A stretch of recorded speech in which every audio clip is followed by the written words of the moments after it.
11,000. 12,000. Thank you, Eric. 12,000. 13,000 is over here. 14,000. 15,000. 16,000. It's you guys now. Can I say 17? 17,000. 18,000. I'm looking around to see who's bidding, and I can see that there's a phone bidder and someone in the room. Then I realize the room bidder is the guy standing right in front of me. 22,000.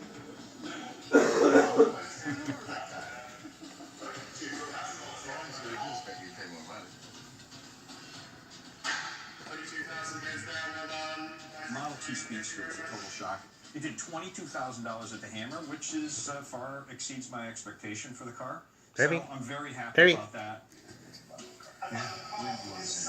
Derby. That's right. That's right.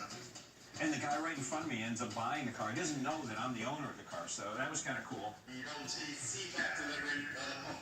Last up is the 1915 Ford Model T C-Cab delivery. The estimate is $30,000 to $40,000. The way I see it, anything over $30,000 is a win for